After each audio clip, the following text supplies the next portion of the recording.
Hey. Hey. Thank you. It's so great. It's so great to be here with you guys at University of Lewis. Thank you for hosting me this afternoon.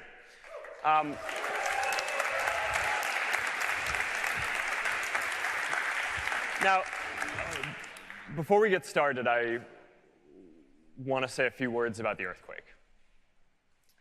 You know, our hearts go out to all of the people who have lost a home or have lost a loved one or know someone who was affected by the earthquake. It's really hard to imagine, I think, what it's like to just in an instant have your whole life turned upside down like that. And you know, in moments like this, it's heartbreaking, but also seeing how the community here in Italy and around the world have been able to come together to rally for the people who have been affected by the disaster and those who love them. Seeing people come together and connect I always find really inspiring. And the spirit of the people here in Italy, that we're going to get through this and we're going to rebuild and it's going to take a while, but you're going to make it happen, I think is really inspiring to people all around the world. Now, I know that this is going to be a topic that we want to talk about a bunch today, and there are going to be a number of questions about this. I looked at the thread. I think the top voted question was about this. So we're going to get to that in a second. But I just wanted to lead with that up front and share that I feel what we're going through here. Now,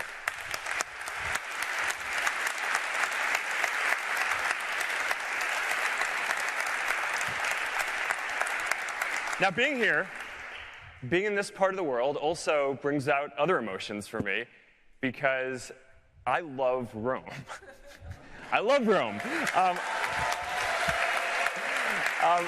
I studied Latin and Roman history and culture, and I loved it so much that when I was going to college, I actually thought I was going to major in classics. I didn't. I ended up majoring in computer science and psychology, but I didn't make it that long in college anyway, so you know, that not a big thing. But I love Rome. I love Rome so much that when my wife and I got married, we came here on our honeymoon. And I made us go to all of these different historical and classical places, so much so that when we got back and we were looking through the photos, my wife was making fun of me that she thought that there were 3 people on the honeymoon, me, her, and Augustus.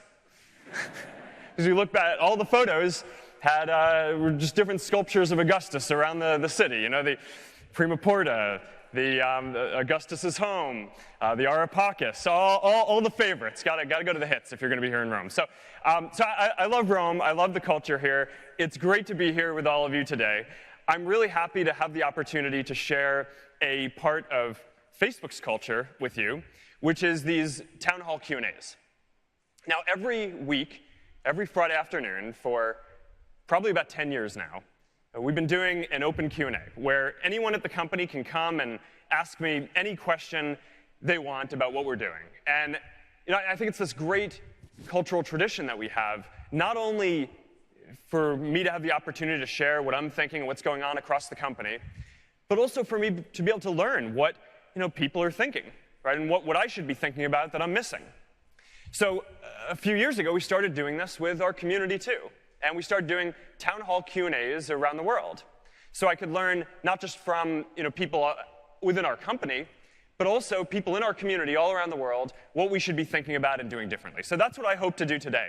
I'm looking forward to hearing your questions, hearing your ideas, sharing some of how we think about things, and hopefully taking some things back to Facebook in California that we can use to help serve the whole community all across the world better. So thank you guys so much for coming out here today. Let's get started.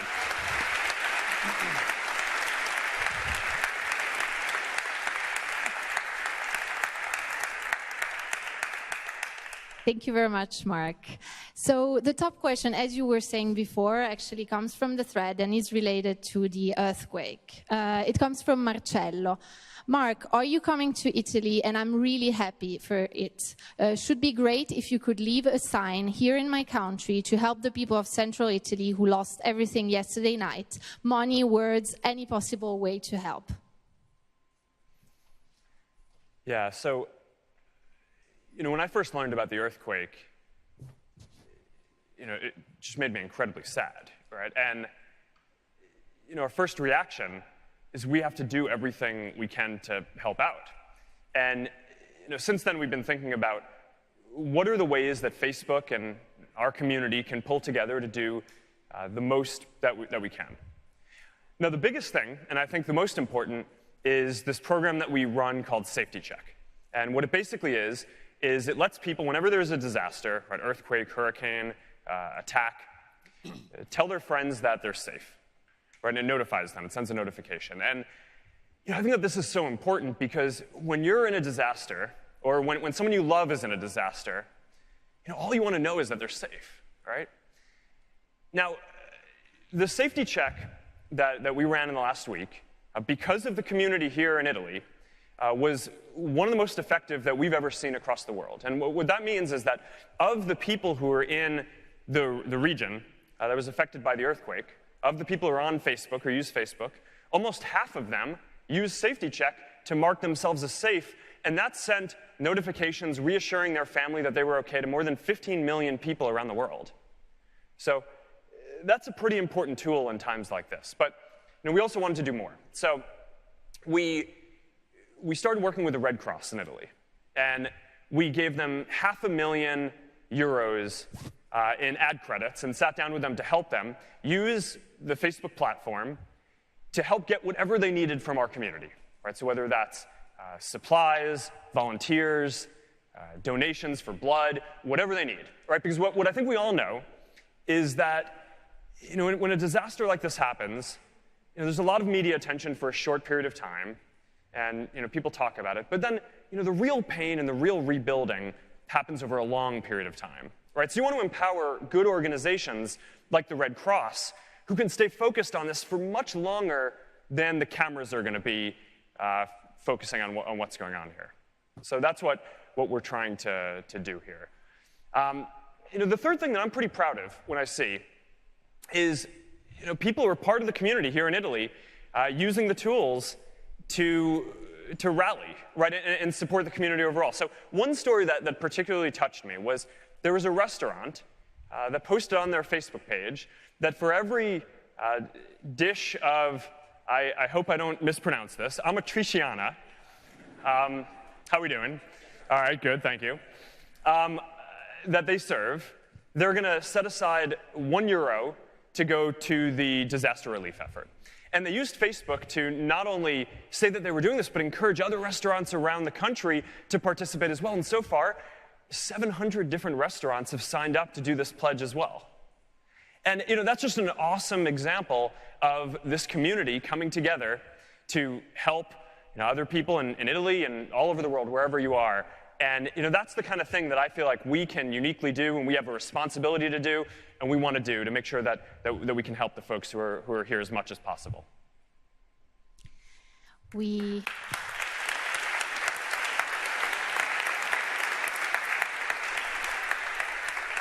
will now take a question from the room. Let me look around. You're all very shy.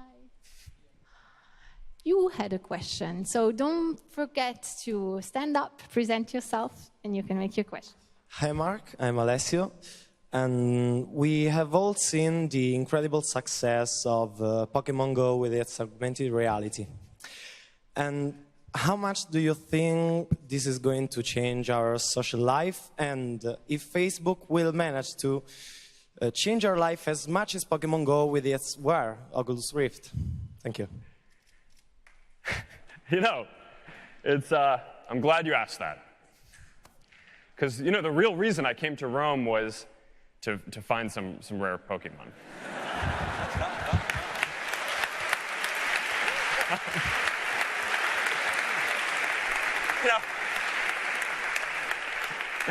I went for a run this morning past the Coliseum, and people thought I was doing that because I want to be healthy. I was just trying to find this one rare Pokemon that I've heard hangs out there. No, but in all seriousness, I think that virtual reality and augmented reality are going to be the most social platform that has ever existed. Right? And if you think about the history of computing, right, every 10 or 15 years, a big new computing platform comes along. Right? So we had desktop computers, and then we had browsers and the internet, and now we have mobile phones. And it's great, and each one's better than the one before it. But what we have now is not the end of the line.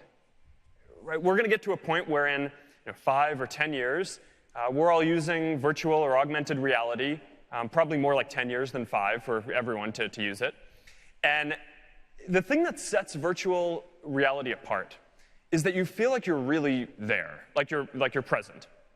And if you think about it, you look at a photo or a video on a screen or at a TV or a computer or a phone, and you're kind of trying to get your mindset in this perspective of as if you're there, right? You're trying to pretend you see the photo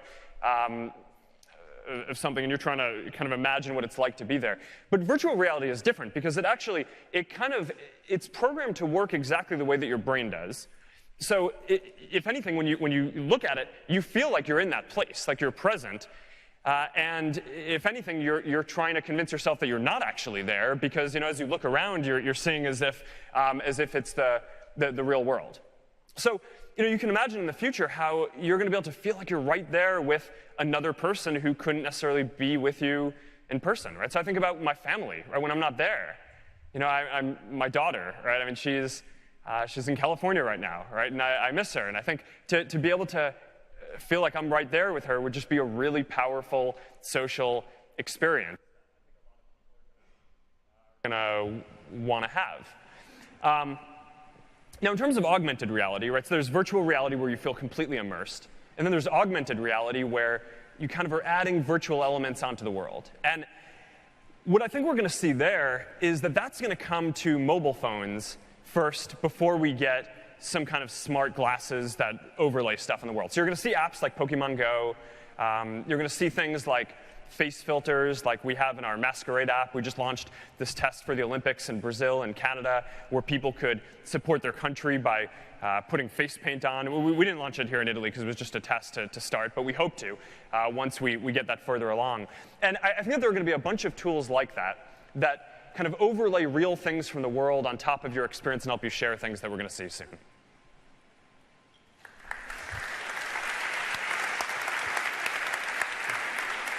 Hey, Mark, we have a question from the back, so here we are. Hi, my name is Martina, and I'm studying computer engineering. I would like to ask you, how important are our origins in your opinion? Those who live in Italy have more difficulty emerging than the Americans. What advice would you give to Italians? Well, I think more than ever now, great ideas are coming from everywhere. Right? I mean, as the internet spreads, it used to be that you were constrained to where you could build a business by where you were. But now, you can build something and serve people all around the world. Right? And I've had a couple of examples that I've seen of this just on this trip so far. Right? So right before I came to Rome, I was actually at the wedding of one of my close friends who is a great European entrepreneur, Daniel Ek. He's the founder of Spotify. Not from Italy, but from Europe overall. And most of the people who he serves are not from his country, right? Another example, I think one of our winners of our FB Start program that we do across the world to help developers build different tools and build businesses, Max Ciociola, I heard might be here. Is that right? There he is. You want to stand up for a second? The founder of a company...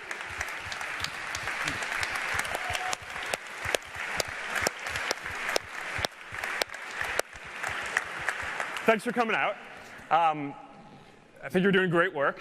Founder of the company Music's Match, building crowdsourced lyrics for songs.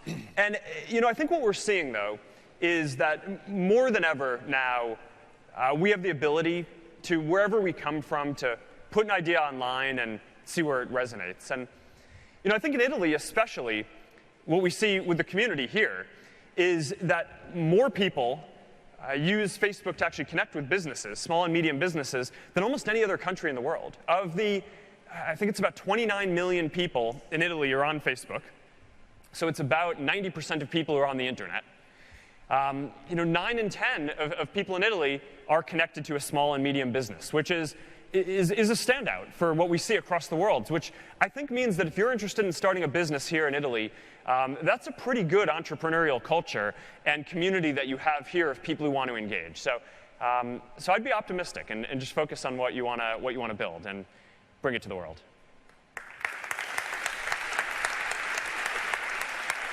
So then we have other questions from the room. So we have a question here. Hi, Mark. I'm Cristina. Failure is mostly seen in Italy as something bad, but I know Facebook's culture is different. This is why I'd like to ask you, have you ever failed in your life, and what did you learn about failure? Thanks. Yeah, it's a great question.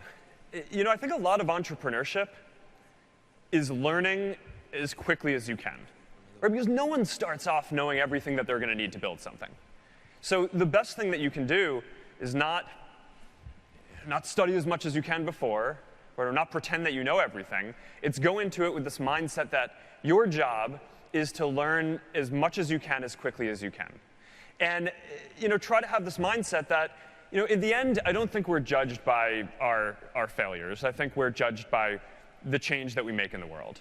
And when you fail, you just, whatever that idea was, it just didn't reach whatever impact you were hoping for. One of my favorite stories, I love reading about famous scientists. And one of my favorite stories is this biography of Albert Einstein, and it talks about all these things that he just totally messed up, right? I mean, he's well known for the theory of relativity, which of course changed the world in so many ways, right? Changed fundamental physics, changed how we think about energy, changed how we think about the whole universe. But his belief in that also led him to make a lot of mistakes, right? It led him to think that there couldn't possibly be black holes, because his belief that space-time was this beautiful thing led him to think that black holes are a rip in space-time, that can't possibly be. So in some ways, he was kind of against that. He was a little bit against quantum mechanics, and those theories have ended up being wrong of his. But in the end of the day, no one really remembers that. Right? What people remember is the good stuff that he did and how he experimented along the way to learn and prove his theory of relativity, which ended up making such a big impact on the last century and going forward. And I think that the more that we can remember that and build that into our entrepreneurial culture, I think the more great ideas and people will succeed around the world. Because at the end of the day, it really isn't how you fail, it's what you take away from that and do going forward.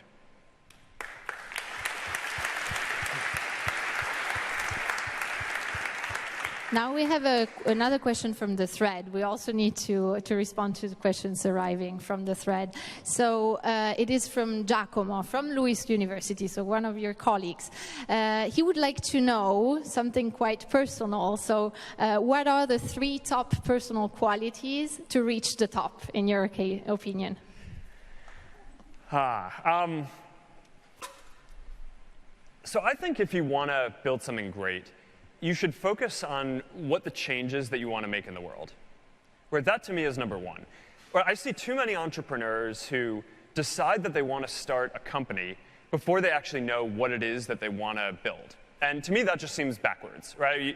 Building a company is, you're going to change a lot. You're going to need to learn a lot along the way.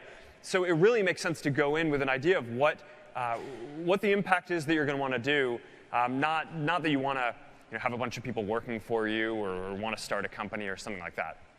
The second is that no one does it alone, right? So you need to get the best, you need to build the best team that you can.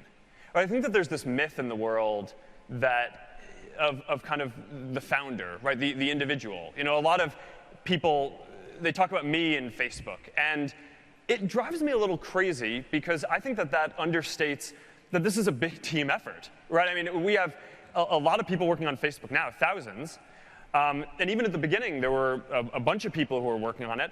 And when you look at most big things that get done in the world, they're not done by one person. So you're going to need to build a team. And so you go in with the idea of what you want to do in the world. And the next most important thing that you're going to do is just surround yourself with the best people that you can to learn from. Because you're going to need to learn over time, and you're going to need people who have complementary skills, because you're not, no matter how talented you are, there are just going to be things that you don't bring to the table. I mean, that's certainly true for me. Our company works because we have a really talented core team of people who complement me, who have different skills that I don't have. And then the third thing that I would say is just persistence. Right? So nothing ever goes the way you want it to.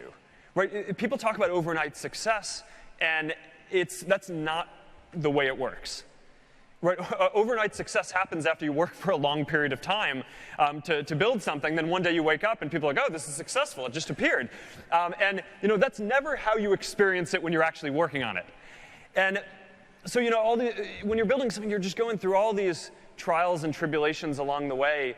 And I think a lot of people give up, right? And that takes different forms, right? You don't push through to see through what you believe. Some people sell their company before it reaches its full potential. Some people change the direction.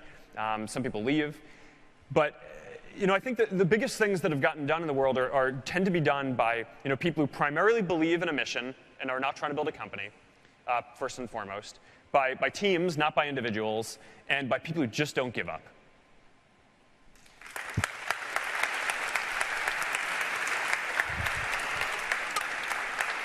So, Mark, now we have a question from a video from Pesaro. Salve, mi chiamo Filippo, vengo da Pesaro e la mia domanda è: quali sono stati i punti di forza per cui Facebook è riuscita a superare in altri social network? So you got to translate that for me. So the question basically is, which are the main strengths that made Facebook so successful?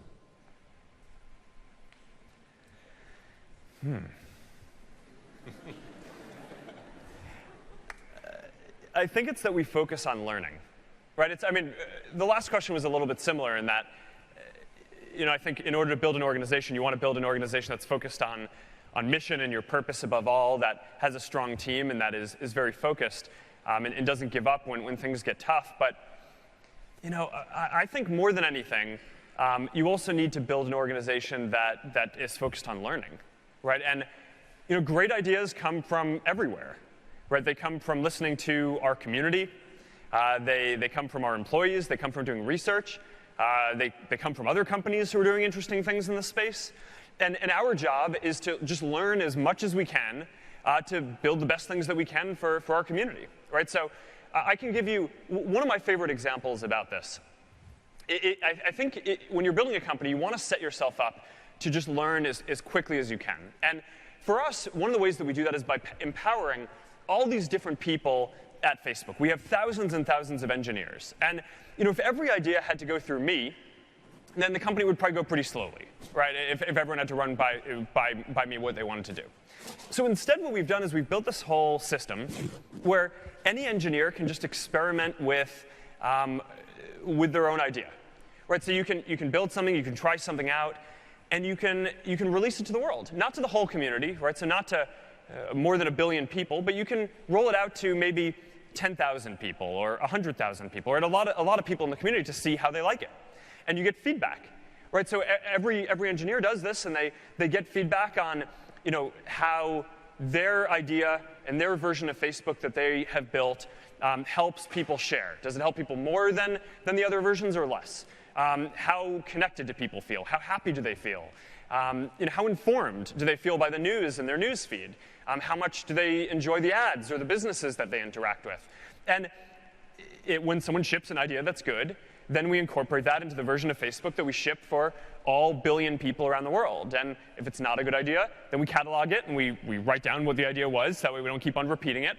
But we learn that lesson, and then we go on and do different stuff. But a lot of what we're trying to do is empower the organization to learn as many lessons as it can as quickly as possible. And if someone tests something and it doesn't work, then that's not the end of the world. We just go on to the next idea and keep learning. But I think that's how, over the last 12 years, we've been able to stay ahead and keep building things at a faster rate than all the other competitors and other folks in the space, is that we just are really focused on learning as quickly as we can. Because we know that we don't have all the ideas today, and that building a company over the long term is about having a lot of ideas. It's not just one at the beginning, so that's what we need to do.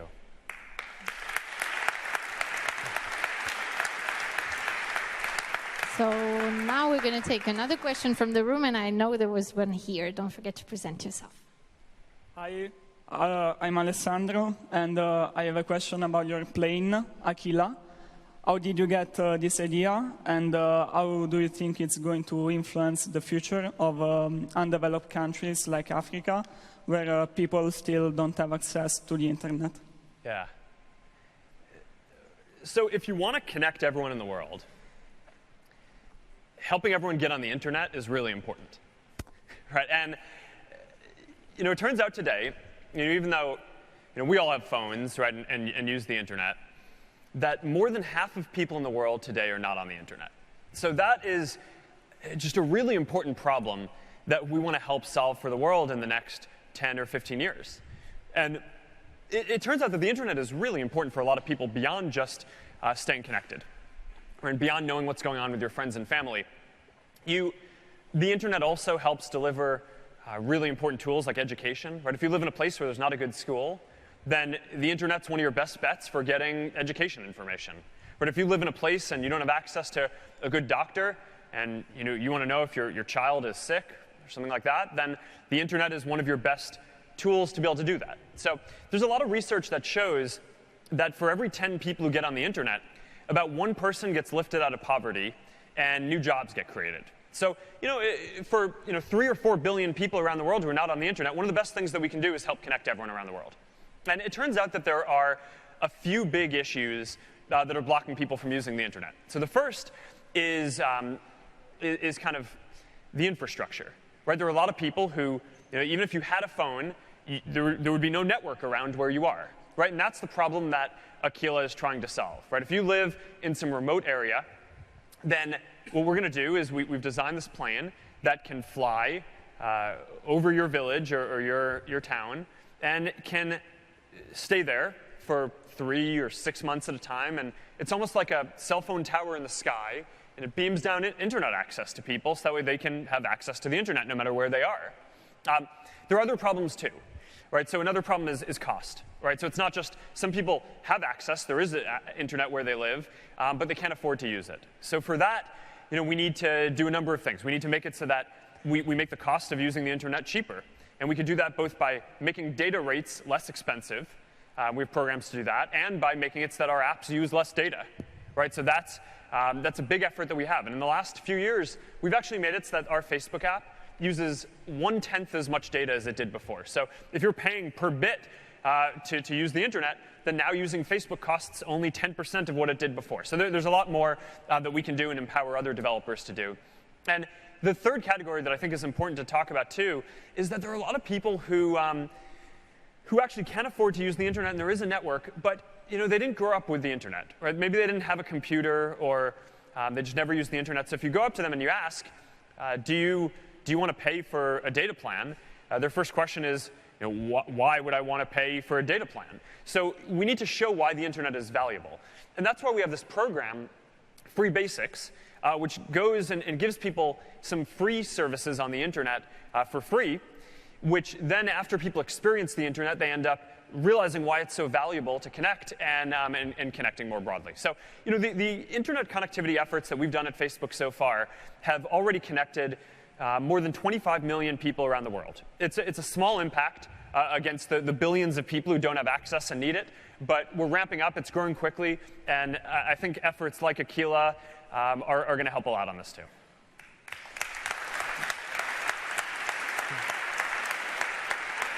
So Mark, we have another question from the back. Yeah. All right. Hi Mark, I'm Daniele.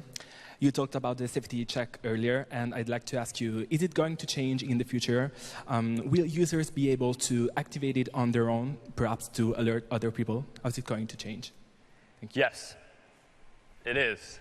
We're working on that already. You know, and it's not, so the way that we think about this for the product is that, you know, there are certain moments of truth, is what we call them internally, right? Which are basically, right, if you're a social product about building community and relationships, then when there's a crisis, whether it's, you know, a natural disaster or an attack, you know, or, you know, a child goes missing, or, you know, a friend is sick. You know, the most important thing that I think we can do is help make sure that people are safe and protected, right? And, you know, so if what you're building is a community product, you know, I think that this is one of the moments of truth for us, right? It's how we judge whether Facebook is successful at what we're supposed to be doing is not just on, you know, whether you can share the photo of your fun moment, you know, your fun night out with your friends, or your cute photo of your child, but it's also whether our community is strong enough and we give people the tools to keep people safe in those situations. So, you know, we're working on what you say, right? Because when Safety Check got started a couple of years ago, it was only for natural disasters, right? Earthquakes and hurricanes. Unfortunately, since then, we've had to expand it to deal with terrorist attacks too, right? Because that's just been, unfortunately, too common, right, over the last few years. And the next thing that we need to do is make it so that communities can trigger it themselves when there's some disaster. But there are other things like this too that I want to see us do, right? So it's not just that, it's, you know, Amber Alerts, right? This program that we have in the US and Canada and a number of countries. If a child goes missing, we want to make sure that our community can help find that child, and we have in a number of cases, right? It's suicide prevention, right? If someone posts that they're, you know, thinking of killing themselves, and, you know, someone sees that, then we want to make sure that we empower our community to help their friend or their loved one reach the right resources at the right time, right? And that's a matter of life and death. And, you know, we're really proud of the impact that we've been able to have there in the early places where we've rolled that out. And then, you know, there are things like giving people the ability to organize, to donate blood, and come together in different ways that we want to make sure that we push as well. But for us, this is so core to the mission. And we judge ourselves by how well Facebook and our community perform in these moments of truth. And so you bet that we're going to want to work on this for the future.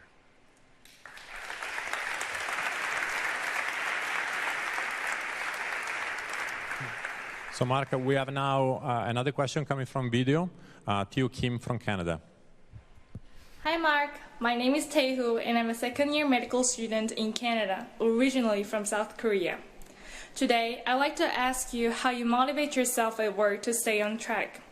I'd like to be able to use my 24 hours more efficiently. Thank you. Bye.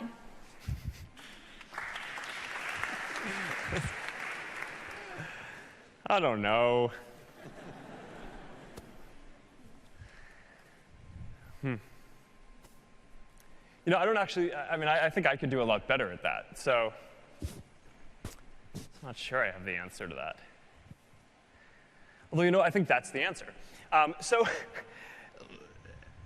you know, I always think that there's more that we can do. And I've never thought about it in these terms before, but this is something that my family has really taught me. And I think about it, something that my parents taught me, but I think it actually goes back even further than that. I mean, it's,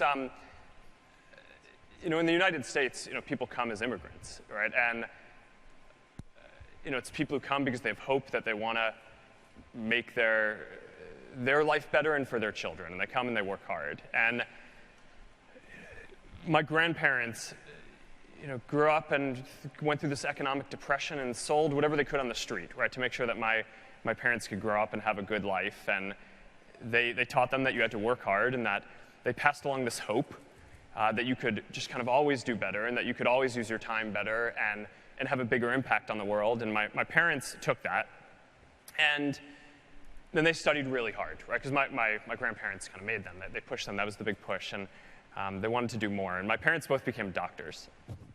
And And they taught me this, and my sisters, that we had a responsibility to do everything we can with our time here on this earth to just have the biggest impact that we can. I remember really vividly when I was growing up, my mom sat me down one day at lunch and said, your father and I are both doctors, and we're happy with the impact that we're able to have, but you have a responsibility to help even more people, right? Because you're growing up with the ability to learn how to do more things, and I don't know. I mean, I just think, especially for where I am and what Facebook is at this point, I wake up every day and I feel this deep responsibility to, we don't have that many days here, right? And I feel like we have to make the biggest impact that we can, both at Facebook and in our philanthropy. And it's taken on new meaning for me in the last year because now I have a daughter, and I feel like in this family progression, I want to make sure that I can pass along that hope and that ethic to her and do my part in making sure that she and everyone in her generation can have a better life as well. But I've never thought about it like that before. Yeah. So we have a question from the live thread, so from people following us live, and it comes from Parta Hegde. It's a very personal question. How is Max? She's good. I miss her. I think this is the longest I'll have been apart from her, and I mean, I wake up in the morning and she sees me and she starts crawling towards me. And it's like the happiest thing. I mean, nothing has made me happier in my life than you see your daughter, and she can't walk yet. Soon, maybe. And but just seeing the joy on her face, and it's like she's doing what she can to get to me. I don't know, there's nothing like that, right? But she's awesome. She's doing well. I'm very proud of her. That is great.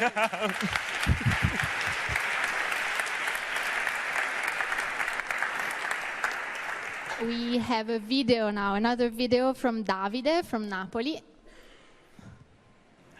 Hi, my name is Davide Cuccurullo and I'm from Naples. I have a question about the role of Facebook in the media. Do you see it as an editor? Thank you very much.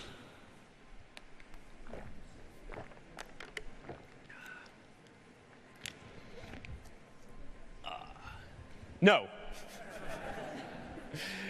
We're a technology company, right? We're not a media company.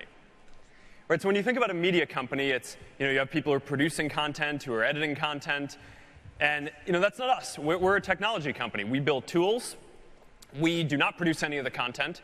We exist to give you the tools to curate and have the experience that you want to connect with the people and businesses and institutions in the world that you want, right? So every person gets to program their own Facebook experience, right? You choose who your friends are, who you want to follow, what businesses you want to follow, what other institutions. And in that way, one of the cool things I think about social media is that I think it's the most diverse form of media that has ever existed. Right? I mean, if you think about the way that media worked, in the last generation and before the internet, we had TV, right? We had newspapers, but there usually weren't that many TV stations or newspapers that had the kind of news that you would want to watch, right? So maybe there were 3 or 4 stations, right? And they all kind of covered the same thing, right? Maybe one different editorial slant on it. Same thing with newspapers, right? There were probably a few in any given area, and they had different editorial views. You kind of picked the one that you wanted to read, and you got all of your information from that. But now think about the internet, and think about social media, and think about your feed. Right? I mean, you now have the chance to connect with people all over the world. Right? One stat that I love is the average person in Europe who uses Facebook has, I think it's more than 50 friends from outside their country.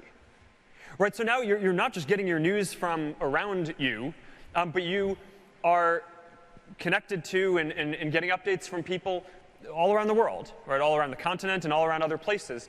And most people, a lot of your friends might share your views, but most people have some friends who don't, right? Who come from different backgrounds, who different ethnic backgrounds, different ideas, different political philosophies, and you're going to see their content too, which is very different from what you'd see in a newspaper or TV station where you just kind of get all your news from one place. So, I think that we're really proud of our role as a technology company and not a media company in this. I think the world needs this. The world needs media companies too, but I think the world also needs technology platforms like what we do, and we take our role in this very seriously.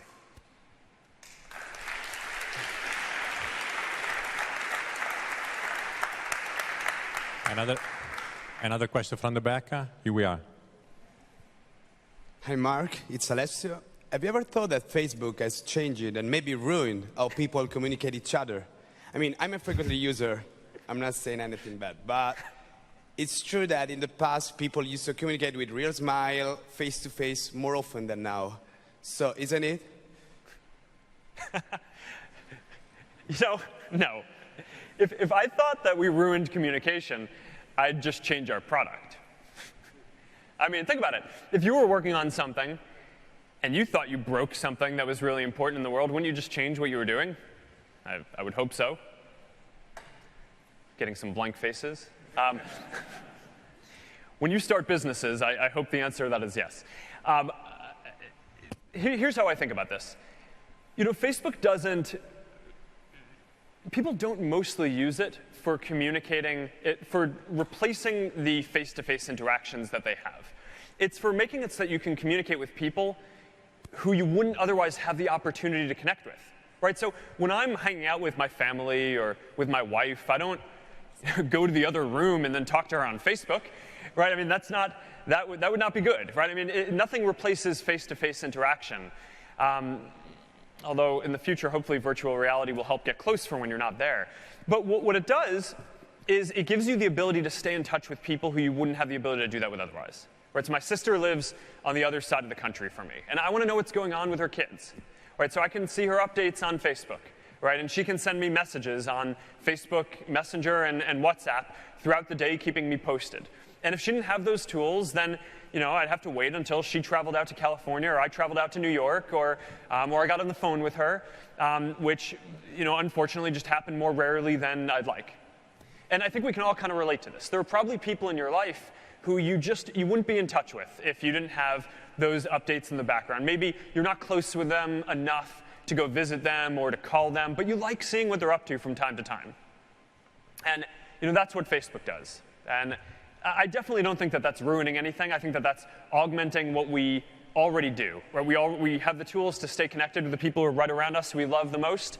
And now we also have technology that helps us stay connected with people that we love and care about no matter where they are.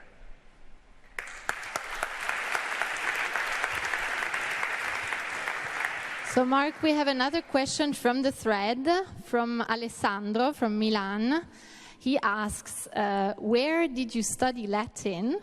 Why did you decide to study it? And he also comments on the fact that it's not common for Americans to study Latin or Greek. So what do you say to that, Mark?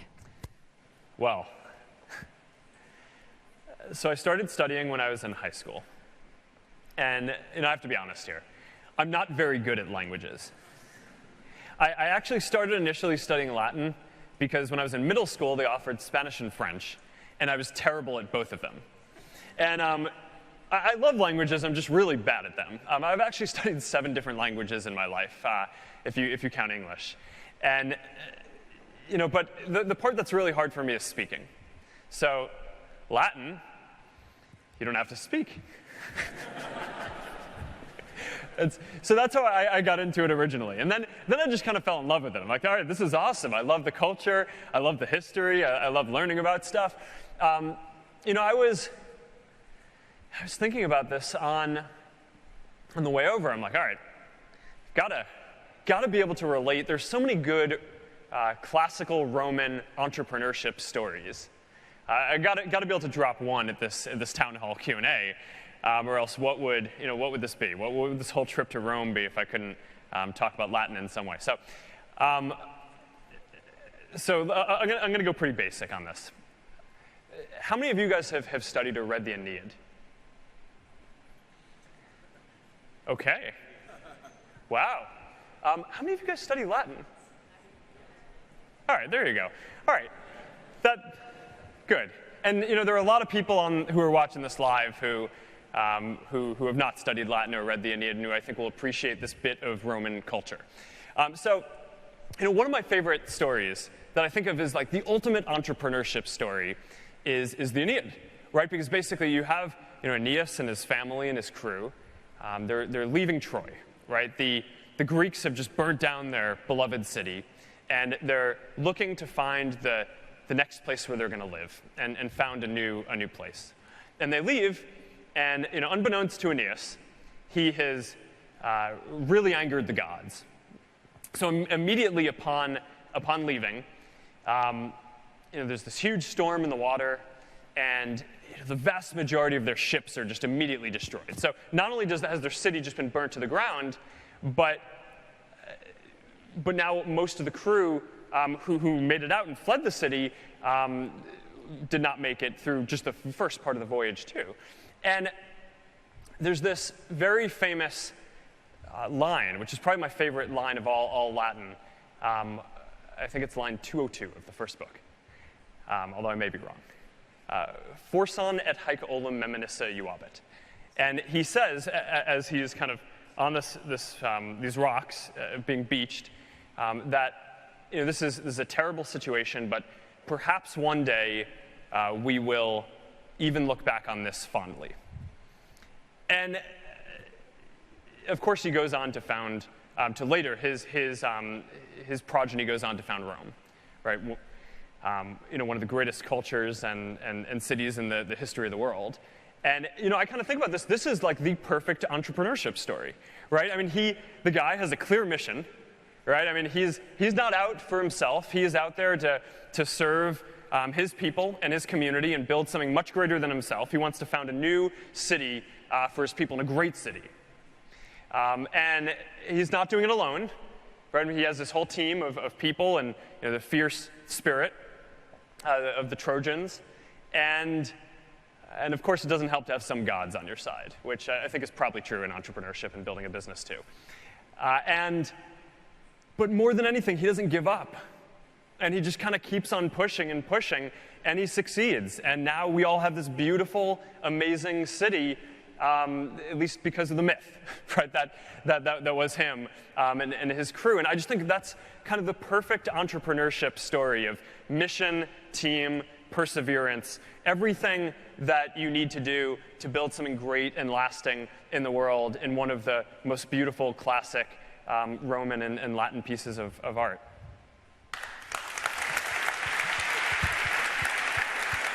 And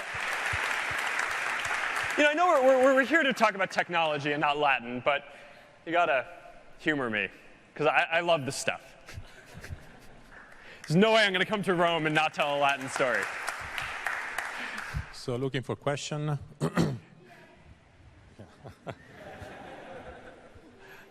Hi, Mark. My name is Chiara, and I'm a marketing student. Facebook has entered in our life and has completely changed the dynamics of economic markets worldwide. For this reason, I ask you, what advice would you give to all young people who deeply love what they do and would have an important role in the future in this area? Thank you.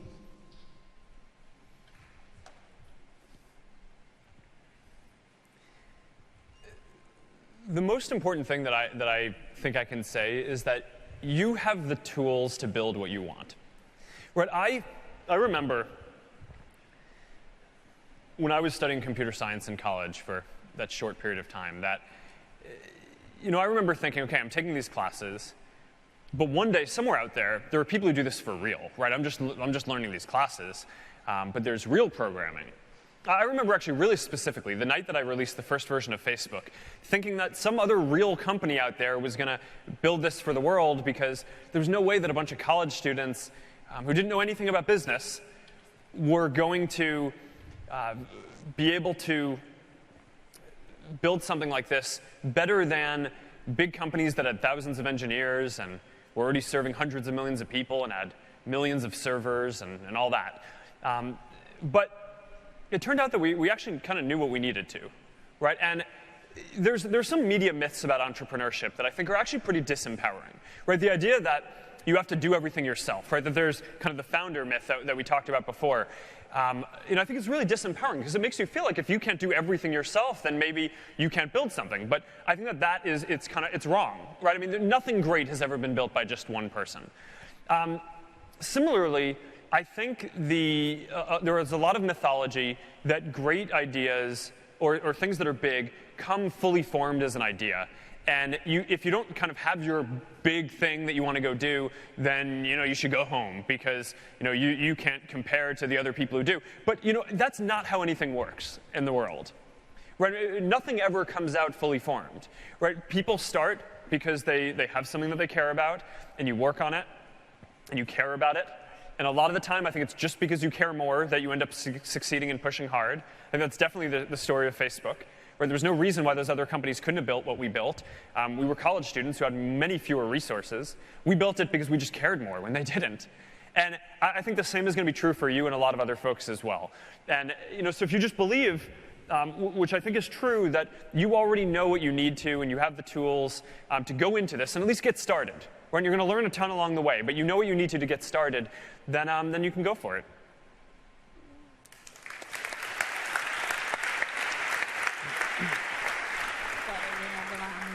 There was one question here. Please, alzati. It's Roberto, student in Lewis, founder of busrapido.com. I would like to ask, at what stage are you with the development of your personal Jarvis, and when can we buy one? Oh, I'm making progress, and I hope to have a demo hopefully next month. And so for one of my every year I do these personal challenges, right? So one year was study Mandarin recently, which was especially hard because I'm bad at languages. This year, I have two. One of the challenges was to build an AI system to help me control my home and do my work. And then the other was to run an average of 1 mile a day. So it turns out that one of those challenges is a lot easier than the other. So the running, I finished about halfway through the year. The AI, still working on. But I got it to this point where now I can control the lights, I can control the gates, I can control the temperature, much to the chagrin of my wife, who now cannot control the temperature because it is programmed to only listen to my voice, which is one of the perks of being an engineer is you can do that. I'll give her access once I'm done. So it's getting there, and it's starting to be able to do some pretty fun things, and I'm looking forward to being able to show it to the world. I'm really proud not only of just this quick demo that I've been able to build, but it's awesome because I get to interact with all these Facebook engineers who are doing all this awesome AI work, right? In speech recognition, in face recognition. I programmed it so now when I walk up to my door, my gate, I don't have to put in a code or something like that to get in, or put in a key. It just sees my face and it lets me in. And so that is pretty fun. But there's some state-of-the-art AI in there that it's been awesome to get a chance to work with our engineers at Facebook and really see on a day-to-day basis what they're doing and how far advanced the work is that they're doing. It's been a really cool experience so far, and I'm looking forward to showing it off next month.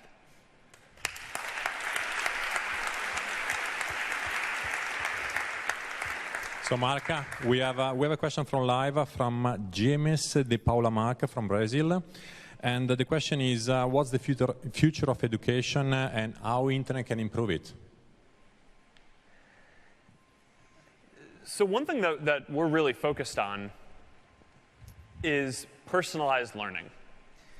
Right? It's this idea that students learn better when they're not just in a class with a teacher lecturing to everyone at the same pace, but when people have the opportunity to learn at the pace that they want to go, right? So if there's some subject that you get really quickly, then you can just go really far in that really quickly. And if there's something that, let's say you're not as good at math, you can take as long as you need on each of the lessons on that. So that I think is really important.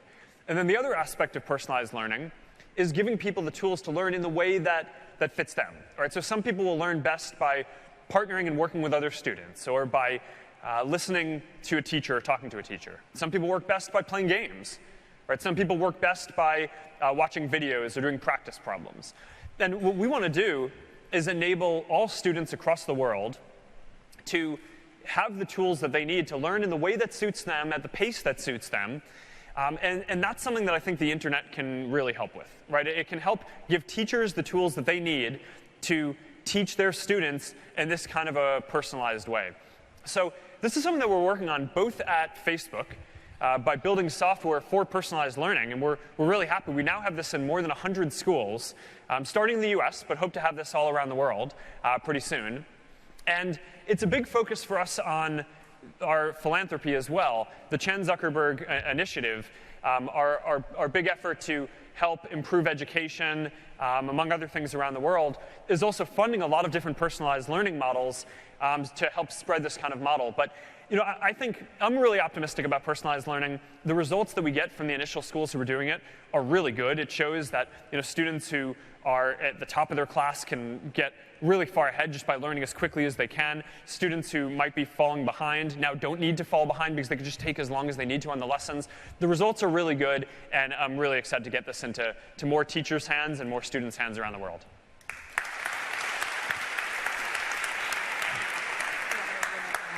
You had, and this is actually the last question, guys. I'm sorry. You had a question. We're having so much fun.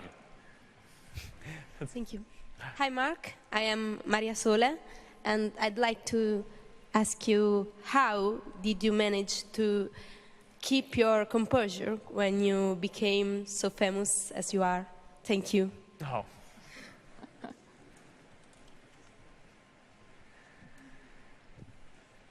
Some things change, but most don't. Right? I'm still working with a lot of the same people that I have been working with, from really early on. It's one of the things that has been the most important to me is, you have family. My wife, we've actually known each other since before I started Facebook. My core team at Facebook, I think of folks like Cheryl. We've been working together for around 8 years now. Chris Cox, the person who runs our product team, been working with him for 10 years. Right, our chief technology officer has been at the company for almost 10 years. And one thing that I think you find is that you build these partnerships and they just keep on getting better and better and better over time, right? On the personal side and on the work side. And you learn more and you grow together, and and it keeps you grounded and focused on what really matters, which at the end of the day is helping people connect with the people they care about, and reaching people no matter where they are, and just coming in every day and trying to do the best that we can for people all around the world. But I don't know, those relationships I think are really the key. All right. Thank you. I really appreciate you guys coming out.